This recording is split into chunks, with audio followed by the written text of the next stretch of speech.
আপু, আমার গার্লফ্রেন্ড বলে তার স্তন থেকে মাঝে মাঝে দুধের মতো সাদা তরল পানি বের হয়। যদিও আমরা এখন পর্যন্ত সহবাস করিনি এবং আমাদের বিয়ে হয়নি। এখন আমি জানতে চাচ্ছি, কোনো মেয়ের বাচ্চা না হলে কিংবা বিয়ে না হওয়া সত্ত্বেও কি তার স্তন থেকে দুধ আসতে পারে? এটা কি কোনো শারীরিক সমস্যা নাকি স্তন ক্যান্সার? দয়া করে বিষয়টি বুঝিয়ে বলবেন। দর্শক, এই বিষয়ে আজকে আমরা বিস্তারিত আলোচনা করব। আপনারা যারা আমার চ্যানেলে নতুন তারা এখনই চ্যানেলটি সাবস্ক্রাইব করে বেল আইকনটি বাজিয়ে দিন। আর যারা ইতোপূর্বে সাবস্ক্রাইব করেছেন তাদেরকে অসংখ্য ধন্যবাদ। প্রিয় দর্শক, আমরা জানি যে একটা মেয়ে যখন প্রেগনেন্ট হয় তার প্রেগনেন্সির শেষের দিকে কিংবা বাচ্চা হওয়ার পরে তার বুকে দুধ আসতে পারে। কিন্তু কোনো মেয়ের শারীরিক সমস্যা এবং হরমোনের তারতম্যের কারণে বিয়ে ছাড়া বা প্রেগনেন্সি ছাড়াও কিন্তু তার স্তনে দুধ আসতে পারে।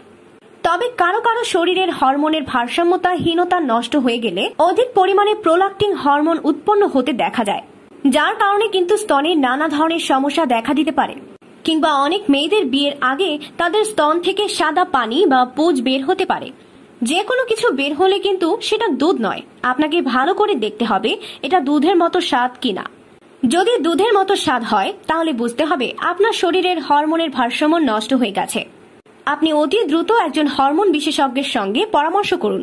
কিন্তু স্তন থেকে যে দুধ বের হচ্ছে সেটা যদি খুবই দুর্গন্ধযুক্ত হয় তাহলে কিন্তু বিষয়টা হালকাভাবে নেওয়া যাবে না। এটা কিন্তু স্তন ক্যান্সারের অন্যতম লক্ষণ।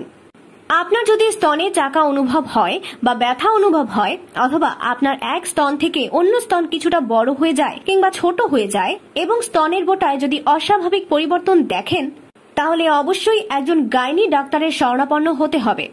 আমাদের দেশে অনেক মেয়েরা লজ্জা বা ভয়ের কারণে পরিবারের অন্য সদস্যদেরকে জানায় না।